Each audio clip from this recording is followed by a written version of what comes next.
আপনি মালিক, আপনার কোনো চাকর, আপনার কোনো গোলাম আপনার খেয়ে আপনার পরে যদি আপনার সাথে বেঈমানি করে তার কি করা উচিত? শাস্তি কি? বিচারের রায় দেন। ফেরাউন বলল তারে নদীতে ডুবাইয়া মারা উচিত। কে বলল কথাটা? কে বলেছে? এবার ওই লোকটা তখন বললেন, তাহলে এই কথাটা আপনি একটু আমার কাগজের মধ্যে একটু লিখে দেন, এটা একটু কাগজে লিখে দেন। ফেরাউন বলল, আমি তো এখন কাগজ কলম নিয়ে আসি না, আর আমার কাগজ কলমের দরকার, ওইটা সেক্রেটারির কাছে থাকে। তখন ওই লোকটা বললেন, কাগজ কলম আমার কাছে আছে। কাগজ কলম দিলেন, ফেরাউন লিখে দিল, যেই গোলাম তার মালিকের খেয়ে পড়েন, মালিকের সব কিছু ভোগ করার পরে মালিকের হুকুম, মালিকের বিধান মানে না, মালিকের রাজত্ব, মালিকের কুদরত স্বীকার করে না, তাকে ওই লোকটাকে সমুদ্রের মধ্যে ডুবাইয়া মারা উচিত। ইতি ফেরাউন লিখে দিল। আসলে উনি কোনো সাধারণ মানুষ, আল্লাহর পক্ষ থেকে প্রেরিত হযরত জিবরিল আলাইহিস সালাম। সুবহানাল্লাহ। এটা আল্লাহ তাআলা রেখে দিলেন, জিবরাইল আলাইহিস সালাম রেখে দিলেন, সময় মতো কাজে লাগবে। ঠিক কি না বলেন? সময় মতো কাজে লাগবে। তো সবাই আসলো পরের দিন। আসার পরে বলল যে, আসার পরে দেখলো যে সকালবেলা নীল নদের মধ্যে পানি, আর পানি একেবারে কিনারায় টুইটম্বুর। আল্লাহু আকবার বলেন আমার ভাইয়া। ফেরাউন এত জালিম ছিল, মস্ত বড় ইতর, মস্ত বড় জালিম ছিল। ছিল কিনা বলেন? মুসা আলাইহিস সালামকে কত কষ্ট দিয়েছে, বনি ইসরাইলের শত শত মানুষকে মেরেছে, হত্যা করেছে। এরপর আল্লাহ তাআলা এই 450 বছরের ভিতরে কোনো দিন ফেরাউনের জ্বর, সর্দি, কাশি, পেটে ব্যথা কিছু আল্লাহ যেদিন ধরছেন সেদিন কি ছাড়ছেন? ছাড়েন নাই।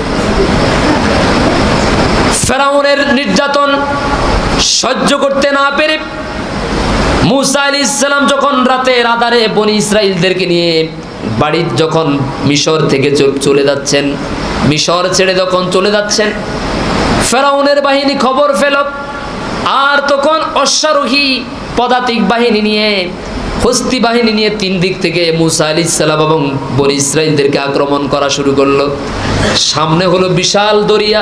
ওটা কিন্তু আমরা অনেক ওয়াজের মধ্যে শুনি যে নীল নদের মধ্যে ডুবে মারা গেছে। না, আসলে নীল নদ না, ওটা ছিল লোহিত সাগর। কি সাগর? ওটা কি ছিল? লোহিত সাগর। এটা মনে রাখবেন, ওটা ছিল লোহিত সাগর। ওই লোহিত সাগরের কিনারা যখন মুসা আলাইহিস সালাম গেলেন, মুসা আলাইহিস সালামের সাথে হাজার হাজার বনি ইসরাইল, সামনে বিশাল দরিয়া, সমুদ্র, ওই দিক থেকে পিছন দিক থেকে সবাই ফেরাউনের বাহিনী আক্রমণ করার জন্য ছুটে এসেছেন। মুসা আলাইহিস সালামের অনুসারীরা যখন দেখলেন অস্ত্র শস্ত্রে সজ্জিত হয়ে ফেরাউনের বাহিনী তো আমাদের কাছে চলে এসেছে, কোরআন বলছে, ফালাম্মা তারাআল জামআনি ক্বালা আসহাবু মূসা ইন্না লামুদরাকুন। মুসা আলাইহিস সালামের বাহিনী ফেরাউনের বাহিনীকে দেখতে পাচ্ছে, আবার ফেরাউনের বাহিনী ও মুসা আলাইহিস সালামের বাহিনীকে দেখতে পাচ্ছে, এত কাছাকাছি চলে আসলো। আসার পরে মুসা আলাইহিস সালামের অনুসারীরা বলল, মুসা আমরা তো ধরা পড়ে গেলাম, গ্রেফতার হয়ে গেলাম। মুসা আলাইহিস সালাম বললেন, কাল্লা কাল্লা ইন্না মাইয়া রব্বি সায়াহদিন। কখনো নয়, আমরা কখনো গ্রেফতার হব না, কখনো আমরা ধরা পড়ব না, বরং আমার রব আল্লাহ রব্বুল আলামিন আমাকে রাস্তা দেখাইয়া দিবে। আল্লাহ তাআলা বললেন, মুসা রে দাঁড়িয়ে আসো কেন? হাতের মধ্যে যে লাঠি আছে, ওই লাঠি দিয়ে সমুদ্রের মধ্যে আঘাত করো। আর ইদরিব বিআসাকাল বাহর, বাহরুন মানে হলো সমুদ্র, আর নদী শব্দের আরবি হলো ইয়াম্মুন। তার মানে ওটা নীল নদ ছিল না, ওটা ছিল লোহিত সাগর। আর যদি আপনি পৃথিবীর মানচিত্র দেখেন তাহলে দেখবেন যেই জায়গা দিয়ে ফেরাউন মুসা আলাইহিস সালামের বাহিনীকে অ্যাটাক করেছিল, ওই জায়গাটা ছিল লোহিত সাগরের কিনারা। মুসা আলাইহিস সালাম বললেন, কাল্লা কখনো নয়, ইন্না মাইয়া রব্বি আমার রব আমার সাথে আছে। আল্লাহু আকবার বলেন, আমার রব আমার সাথে আছেন। রব্বি সায়াহদিন, তিনি অতি তাড়াতাড়ি আমাকে পথ দেখাই দিবেন। আল্লাহ বললেন সমুদ্রের মধ্যে আঘাত করো, লাঠি দিয়ে আঘাত করো। মুসা আলাইহিস সালাম পানির মধ্যে আঘাত করলেন, সাথে সাথে এই বিশাল এক বিস্তীর্ণ প্রশস্ত এক রাস্তা তৈরি হয়ে গেল। সুবহানাল্লাহ। এই পানিগুলো পাহাড়ের মতো, দুই পাশে পানিগুলো পাহাড়ের মতো আড়াল হয়ে দাঁড়িয়ে গেল, মাঝখানে বিশাল রাস্তা হয়ে গেল। মুসা আলাইহিস সালাম এবং তার সৈন্য, তার বনী ইসরাইলের লোকেরা, মুসলমানেরা এই সমুদ্র পাড়ি দিয়ে, রাস্তা দিয়ে তারা ওপারে চলে গেল। আর এবারে ফেরাউন আর তার দলবল আসলো। আসার পরে ফেরাউন দেখলো যে আমি অর্ধেকটা পৃথিবীর খোদা, আমি জানি না আমার দেশে সমুদ্রের মধ্যে এত সুন্দর রাস্তা। এই রাস্তা কে বানালো? কে বানাইছে? আসলে এটা কি রাস্তা নাকি মরণ কুয়া? আল্লাহ বললেন আজকে সুন্দর করে দিছি, এমন এক রাস্তা তোর জন্য বানাইছি, ওইটা আসলে রাস্তা না, ওইটা থেকে ওই রাস্তা, এটাই হচ্ছে তোর জন্য জাহান্নামের একটা দুয়ার। ঠিক কিনা বলেন? এরপরে মনের মধ্যে একটা ভয় তো আছে। আল্লাহ বলেন ইন্না কাইদাশ শাইতানি কানা দাঈফা, শয়তানের সৈন্য সামন্ত, ওর জনবল, ওর অস্ত্র শস্ত্র যতই থাকুক না কেন, কিন্তু সে যে অন্যায় করতেছে এই কারণে তার ভিতরে কিন্তু একটা ভয় কাজ করে কিনা বলেন। অপরাধীদের অস্ত্র, জনবল, ক্ষমতা, লোকজন যতই থাকুক না কেন, কিন্তু আল্লাহ বলছেন ওদের অন্তরটা দুর্বল। তোমরা ইমানদাররা শুধু একটু হুঙ্কার দাও, নারায়ে তাকবীর, আল্লাহু আকবার বলে গর্জন দাও। ওরা যদি 1000 থাকে, তোমরা যদি 100 জন হও, তোমাদের 100 জনের আল্লাহু আকবার তাকবীর শুনলে ওরা অস্ত্র শস্ত্র ছেড়ে পলায়ন করবে। সুবহানাল্লাহ। যখন ফেরাউন রাস্তার কিনারা এসে অশ্বারোহী, এরপরে পদাতিক, হস্তি, 3 বাহিনীর 3 প্রধান, ওদেরকে বললেন তোমরা একটু রাস্তার এই মাথা সেই মাথা একটু ঘুরে আসো, দেখো কোনো বিপদ আপদ হয় কিনা। বুঝছেন তো বিষয়টা? বিপদ আপদ আসলে হয় কিনা একটু ঘুরে আসো। 3 বাহিনীর প্রধান 3 বার ঘুরে এসছে, কোনো সমস্যা? আল্লাহর তো আজকে ওই 3 বাহিনীর প্রধানরা দরকার না, আজকে দরকার বাহিনীর আসল প্রধানকে। ঠিক কিনা বলেন? গোটা দুনিয়ার সমস্ত স্বৈর শাসকদের প্রধান ফেরাউনকে আজকে দরকার। এরপরও ভয়, সামনে লক্ষাধিক বাহিনী, পিছনে লক্ষাধিক বাহিনী, মাঝখানে ফেরাউন, আবার তার সামনে তার পিছনে 3 বাহিনীর 3 প্রধান। কোনো বিপদ আপদ হয় কিনা। সমুদ্রের মাঝখান বরাবর যখন গেল, পানি 2 দিক থেকে এত জোরে চাপ মারলো, পানির চাপের সাথে কয়েক সেকেন্ডের মধ্যে লক্ষ লক্ষ ফেরাউনের বাহিনী দুনিয়া থেকে নিশ্চিহ্ন হয়ে গেল। আল্লাহু আকবার। সে আল্লাহ এখনো আছেন না নাই? আছেন না নাই? ফেরাউন ডুবি সুবি পানি খাইতে খাইতে পেট একটা তরমুজের মতো হয়ে গেছে। হওয়ার পরে এখন বলতেছে আনা মিনাল মুসলিমিন, আমি মুসলমানদের একজন, আমি মুসলমান হয়ে গেছি। আল্লাহ বললেন আল আনা, এখন তোর মতো এরকম স্বৈরাচার, এরকম সন্ত্রাস, এরকম খোদা নামের ভণ্ড, তোর মতো মানুষের আমার উপর ঈমান আনার দরকার নাই। তুই যে মুসলমান নাকি আমি আল্লাহ জানি।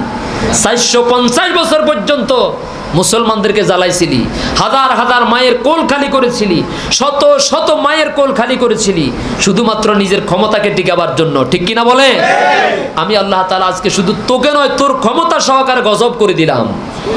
সুবহানাল্লাহ বলেন।